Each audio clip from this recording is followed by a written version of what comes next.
বাস্তব সংখ্যা ক্লাস 5-এ আপনাদের সবাইকে স্বাগতম। আজকের ক্লাসটি খুবই গুরুত্বপূর্ণ একটি ক্লাস হতে আছে, কারণ আজকের ক্লাসে আমরা অম্ল সংখ্যার A to Z খুব ভালোভাবে আলোচনা করব। তবে অম্ল সংখ্যা যদি ভালোভাবে বুঝতে চান, সেক্ষেত্রে আপনাদেরকে পূর্বে যে ক্লাসগুলো আমি করিয়েছি সেই ক্লাসগুলো ভালোভাবে বুঝতে হবে। যারা ইতিমধ্যে সেই ক্লাসগুলো মিস করে ফেলেছেন তারা চাইলে দেখে আসতে পারেন। পূর্বে ক্লাসে অর্থাৎ বাস্তব সংখ্যা ক্লাস 4-এ আমরা আলোচনা করেছিলাম অসীম আবৃত নিয়ে, যেটা মূলদ সংখ্যা ছিল।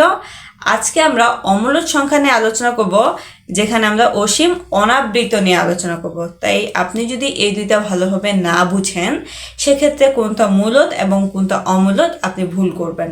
তাই চলুন আজকে আমরা অসীম অনাবৃত বুঝবো। তার আগে আমি হালকাভাবে অসীম আবৃত আলোচনা করব, কিন্তু বিস্তারিত জানতে হলে আপনাকে বাস্তব সংখ্যা ক্লাস 4 অবশ্যই দেখতে হবে। ধরেন আমি একটা 3 নিলাম, এরপরে 1 1 2 2 1 1 2 2 নিয়ে ডট ডট ডট দিলাম। আবার আরেকটা সংখ্যা নিলাম, যেখানে আমি 4 নিলাম, তারপর 1 2 0 7 8 9 0 ডট ডট ডট দিলাম। এই দুইটার মধ্যে তফাৎ কি? এই দুইটার মধ্যে তফাৎ হচ্ছে, আমি এখানে 1-এর পর 1 দিয়েছি, 2-এর পর 2 দিয়েছি, আবার এই পুরো জিনিসটা এখান থেকে আবার আমি রিপিট করেছি। তার মানে এই যে আমি ডট ডট দিয়েছি, তার মানে এই পুরো জিনিসটাই কিন্তু বারবার রিপিট হবে। অর্থাৎ এই অংশটুকু দেখে আমি বুঝতে পারতেছি যে এর পরে ডট ডট অর্থাৎ যে জিনিসটাতে দেওয়া নাই সেই সংখ্যাটাও কি হতে পারে। কিন্তু নিচে যদি আসে, সেক্ষেত্রে আমি দেখতে পাবো এখানে 1 2 0 7 8 9 0 ডট ডট দেওয়া আছে। তার মানে কোনো কিছুই কিন্তু কোনটার পরে কোনটা হবে এটা বোঝা যাচ্ছে না। তাহলে আমি বুঝতে পারবো না যে এই জায়গায় আমি কোন সংখ্যাটি হবে বা কোন সংখ্যাটি বসাবো। আমরা যেখানে বুঝতে পারবো, অর্থাৎ যেখানে আমরা কল্পনা করতে পারবো, সেটাই হচ্ছে অসীম আবৃত, এবং অসীম আবৃত হলে সেটা মূলদ সংখ্যা। যেখানে আমরা কল্পনা করতে পারছি না, সেটাই হচ্ছে অসীম অনাবৃত, আর অসীম অনাবৃত হলে অম্লদ সংখ্যা। আরও কয়েকটি অম্লদ সংখ্যা চেনার উপায় আছে, চলুন সেগুলো একটা একটা করে আমরা খুব ভালোভাবে বুঝি। P/Q আকারে প্রকাশ করা যায় না, তার মানে লব বাই হর আকারে অথবা ভগ্নাংশ আকারে আমরা প্রকাশ করতে পারবো না। তাহলে কিভাবে প্রকাশ করতে হবে? দশমিক আকারে। কিন্তু সব দশমিক কি অমূলদ? না, কারণ আমরা একটু আগে দেখলাম যে যেটা অসীম আবৃত সেটা কিন্তু সেটা মূলদ সংখ্যা। তাহলে কোন দশমিকটা যেটা অসীম অনাবৃত হবে সেটাই কিন্তু হচ্ছে অমূলদ সংখ্যা হবে। P/Q আকারে প্রকাশ করা যাবে না। 2.1 2 4 7 ডট ডট ডট এভাবে দিলাম, তাহলে এই ক্ষেত্রে এটা কি? এটা হচ্ছে একটা অমূলদ সংখ্যা। যে কোনো মৌলিক সংখ্যার বর্গমূল বা ঘনমূল বা যে কোনো মূলেই হচ্ছে অমূলদ সংখ্যা।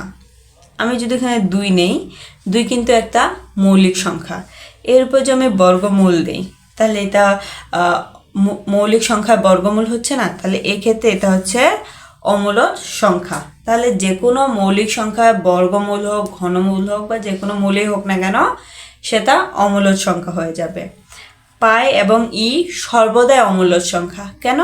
কারণ পায়ের মান হচ্ছে 3.1415 ডট ডট ডট। তার মানে এই জায়গাতে কি হবে আমি কল্পনা করতে পারছি না। তাহলে যদি কল্পনা করতে না পারি, সেটা কি হবে? সেটা হচ্ছে অসীম অনাবৃত। অসীম অনাবৃত হলে সেটা অমূলদ সংখ্যা, এই জন্য হচ্ছে পাই অমূলদ সংখ্যা। আবার ইও কিন্তু ঠিক সেমভাবে অমূলদ সংখ্যা, কারণ এরপরে কি হবে আমি বলতে পারছি না। তাহলে বলতে না পারলে সেটা অসীম অনাবৃত হয়ে যাবে, আর অসীম অনাবৃত মানে হচ্ছে অমূলদ সংখ্যা। বর্গমূল বা ঘনমূল করলে যদি পূর্ণ সংখ্যা পাওয়া না যায়, সেক্ষেত্রে সেটা আবার অমূলদ সংখ্যা। সাপোজ ধরুন আমি 1-এর উপরে একটা 1-এর বর্গ করলাম, তাহলে সেক্ষেত্রে কি হবে? 1-এর বর্গ করলে কিন্তু 1 পাওয়া যাচ্ছে। 1 কিন্তু একটা পূর্ণ সংখ্যা। যাদের পূর্ণ সংখ্যা সম্পর্কে ভালো কোনো ধারণা নেই, তারা চাইলে বাস্তব সংখ্যা ক্লাস 2 দেখে আসতে পারেন। সেখানে আমি পূর্ণ সংখ্যা সম্পর্কে বিস্তারিত আলোচনা করেছি। তাই পূর্বের ক্লাসগুলো অমূলদ সংখ্যার ক্ষেত্রে খুবই গুরুত্বপূর্ণ। আবারও বলছি, যারা সেই ক্লাসগুলো মিস করেছেন তারা চাইলে সেই ক্লাসগুলো দেখে আসতে পারেন। তাহলে অমূলদ সংখ্যা আপনাদের জন্য খুবই ভালোভাবে বুঝতে পারবেন এবং মূলদ সংখ্যা সম্পর্কে তো সেই ক্লাসে আমি আলোচনা করেছি, মূলদ সংখ্যা সেখানে আপনি ভালোভাবে বুঝতে পারবেন।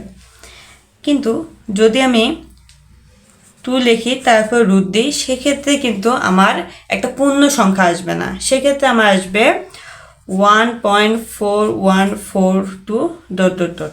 তাহলে এক্ষেত্রে আমি এটা পূর্ণ সংখ্যা পাচ্ছি না, তাহলে রুট 2 কী হবে? রুট 2 হচ্ছে অমূলদ সংখ্যা। আবার যদি আমি রুট 4 দিই, সেক্ষেত্রে কিন্তু এটাকে ভাঙালে আমি পাচ্ছি 2 একটি পূর্ণ সংখ্যা, তাহলে রুট 4 কিন্তু অমূলদ সংখ্যা হবে না। কিন্তু আবার আমি যদি রুট 5 দিই, সেক্ষেত্রে রুট 5কে ভাঙালে আমি পাবো 2.2360 ... তাহলে এক্ষেত্রে হচ্ছে আমি পূর্ণ সংখ্যা পাচ্ছি না, তাহলে সেক্ষেত্রে এটা হচ্ছে একটি অমূলদ সংখ্যা। এখন আপনারা বাসায় দেখবেন রুট 8 এবং রুট 9 এটা কোনটা অমূলদ এবং কোনটা মূলদ সংখ্যা, এটা আপনারা আমাকে একটু কমেন্টে জানাবেন। নেক্সট ক্লাসে আমরা আলোচনা করব মূলদ সংখ্যা ও অমূলদ সংখ্যার মধ্যে যে পার্থক্য সেটি, যাতে আমরা পরীক্ষার হলে গিয়ে কোশ্চেন দেখা মাত্রই আনসার করতে পারি যে কোনটি মূলদ এবং কোনটি অমূলদ। এবং এক্ষেত্রে আমাদের আরেকটা সুবিধা হবে, সেটা বাস্তব সংখ্যা 1 থেকে 5 পর্যন্ত যে ক্লাসগুলো করেছি এগুলো একটা রিভিশন হয়ে যাবে। তাই এর পরের ক্লাসটি আরও গুরুত্বপূর্ণ হতে যাচ্ছে। তাই পরের ক্লাসে আমি আপলোড দেওয়া মাত্রই যদি আপনারা পেতে চান, সেক্ষেত্রে আপনাদেরকে আমার ইউটিউব চ্যানেলটিকে সাবস্ক্রাইব করতে হবে অথবা আমার ফেসবুক পেজটিকে ফলো দিয়ে আমার পাশে থাকতে হবে। সম্পূর্ণ ক্লাসটি দেখার জন্য আপনাদেরকে অসংখ্য ধন্যবাদ।